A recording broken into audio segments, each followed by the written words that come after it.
So we're still in lockdown and we have no idea which week this is. But we're still in our classes online, and today we looked at Giros. So we discussed that Giros are turns in tango and they've come into like a formalised step pattern. However, we discussed the most important part, or there is no most important part of the Giro, but there are multiple phases, and many of these phases include a pivot. And therefore, like everything else in Argentine tango, the most important thing you can do to practice your Giros is get your tango posture right. Because your tango posture allows you to place your balance in a point where you are steady and stable. It also facilitates pivoting because it focuses your weight on the ball of the foot, therefore creating a pivot point or an axis. So we start off our tango posture. So we leant forward until our weight was over the balls of our feet and we feel our heels coming off the ground. We had a slight flex in the knee and we have the forward intention already there. Our feet are in a very slight V shape. We then bounce sail from the left foot to the right foot, say to the left foot again. So our right foot is entirely free. And if I go to the side, you should see my heel is off the floor, which allows me to pivot. I say pivoting is very important. So Giros are normally considered to be a side step, a forward pivot step, a side step, a back pivot step. Each one of those steps is of equal importance, none is more important than the other. However, from our experience, many people forget the side step and also the technique involved in doing this. So we always start these exercises with a side step. So we're going to push to the right on our right foot, on the inside ball of the foot.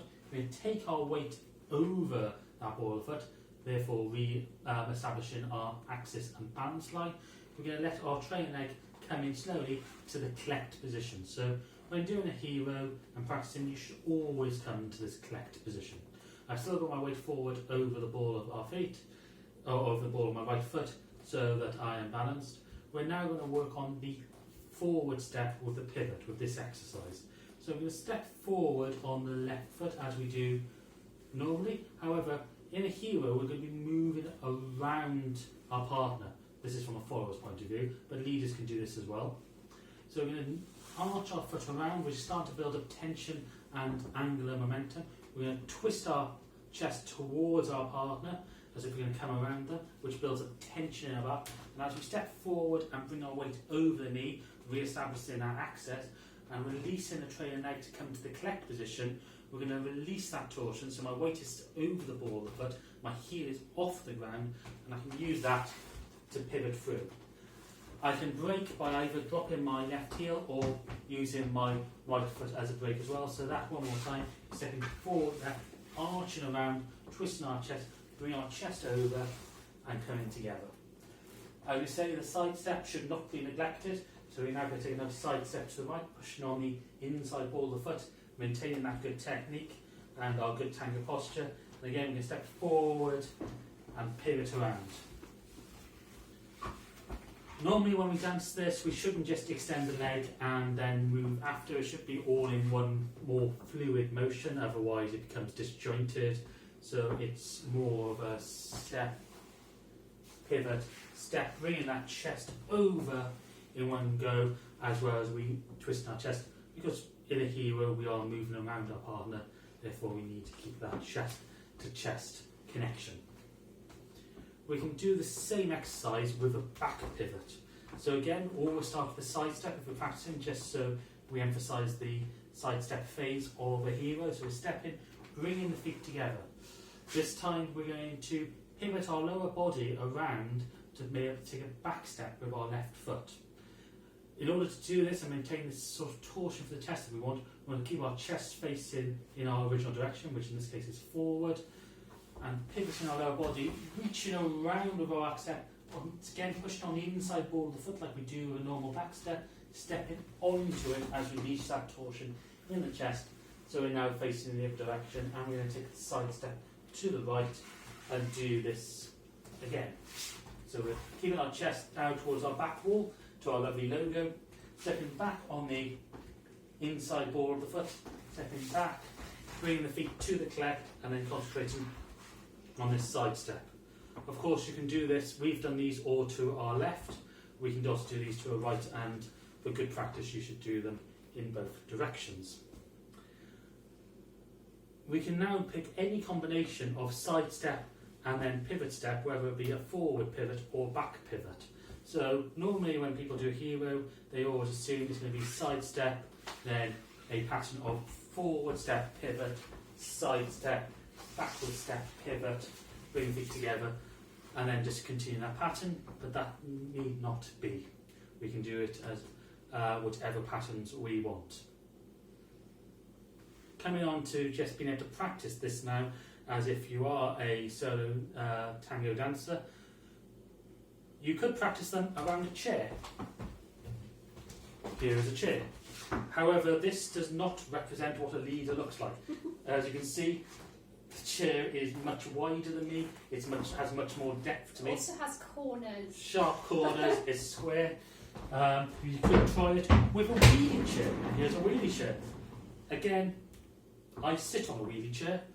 It is not the same dimensions as me standing as if I'm leading. So the problem is, if you do a hero around this, you end up doing massive ones which have very little relevance to what you do in real life. So you have problems. Another method is to take a pole, put that on the ground, and do your heroes around a pole.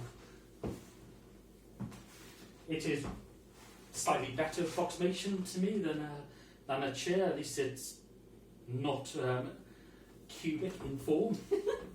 However, what tends to happen when people do it with this, they'll lean in, move away, and to facilitate, if they have moved away, what they'll do is pull into themselves. So you end up with this odd arm motion going on, and it doesn't really represent the leader's chest. So instead of using gimmicks like this, understand what tango is about, how you dance it with a leader, where they are, what they are doing. So when we dance hero, we very rarely stay in one spot, we tend to travel. The amount of rotation in the leader's chest and the amount of rotate governs the size of these steps. So you don't want to be stuck in sets, always taking whatever distance this is in my side step, always putting whatever distance is in my forward step, always having this amount of rotation. We want to vary it. So if you want to have very rigorous practice with proper, what's the word? Not delegation. Oh, we both go on what the word is. Due diligence, I don't know. No, that's not the word either. It's a word. Dedication, yeah. You want to have proper dedicated practice. You want to make sure you are practicing doing small side steps, small step, vary that with big side step, large amounts of pivots, small amount of pivots. You want to practice it all and not get stuck in these routines. You also really want to vary up the patterns that you're doing, so you don't go, oh, this is hero, therefore I'm doing this step. Step, back step, side step, So that's stuff for followers, of course. Now we're going to move on to the stuff we did for leaders. So first of all, we had to say, we had to understand what we're doing as a leader to make the follower do this, whatever pattern we wanted to do. So we're going to start off just with the side step to the left. If I'm leading her in the anti-clockwise way, because this works the same with the clockwise way, just opposite, I can twist my chest to my left, because this will lead her past me with a forward step, and then I've got this torsion already built through my body, which if I release it, I will turn naturally, and then I can take my next side step, lead her through the side step phase, and again I can just twist my chest to my left if I want to take her through another forward step, and it doesn't matter which foot I'm on, provided I've got this torsion through my chest, my body will naturally want to twist itself back to straight to be able to do this. If we want to lead her through the back step phase, we still twist our chest to left, but we want to move our body around the follower, bringing our hip around where the follower is to block her from taking the forward step, and therefore pivoting her backwards into the back step. So we're moving our hip around. Again, we've got this torsion of the chest, which we release. We can bring her through. We can move her into the side step, and again we can move her around. And we've got these options. So when we do this, this is what it looks like. So I've got my little side step, I'm twisting my chest open, so this will lead you through in the forward step. I'm releasing the tension, and again I'm taking it through into a forward step. I'm just twisting my chest. I want to take it through the back step. I'm pivoting her into the back step. I'm moving my body around my follower. My hip is coming around, which is causing her to pivot back. She's pivoting as much as I'm twisting her. And then again, she's coming into the side step, and I can do another back step. And now I've got options to do whatever pattern I wish with my hero. So I've created an actual ability to improvise my steps as I go along and feel the music, what is required of it. We then looked at a common, almost decoration for leaders, which is lapiz and enrosque. So lapiz is a pencil. We took it from a forward step on the right, bringing our left foot to it, and sweep it around in a nice circular motion. This is the lapiz. Bring it in behind, so we bring it behind the standing leg into a tight cross. I could come up onto my toes as I unfurl it, because this again creates tension. I can then do as many of these as I like. I can do them on my right hand side as well.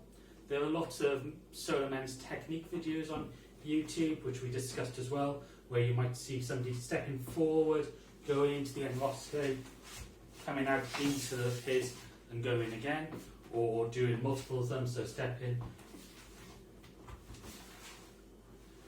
We also discussed that these are sort of exercises just to improve your ability to pivot, and are very rarely done in dances, because when doing those exercises we have to facilitate the follower somehow, and it's very unusual to be able to get to a point where we can take a step forward and have the follower ready to pivot past us, so we discussed that as well. Anyway, that was our class on heroes from tonight. We have got our tutorial series on YouTube that we're releasing. This is tutorial series 1, and tutorial series 2 being released after that. And the 7th episode, which will be coming out in 2 weeks, or just under 2 weeks, does cover heroes in detail. So if you want more information, please look at that. Anyway, as always, please keep yourself safe, keep your family safe, stay isolated, stay at home, and we look forward to seeing you next week, or on Friday when we have our live music Malonga and guest teacher workshop with Eduardo. Thank you for watching. Thank you. Thank you for watching this Urban Tango Nights recap. If you like these videos, please subscribe to our channel by clicking the logo. You can find more of our class summaries down here, and other videos of us dancing tango over here. You can also follow us on Facebook, Instagram, Twitter and Meetup. Links are in the description below, and you can also subscribe to our newsletter using the link below.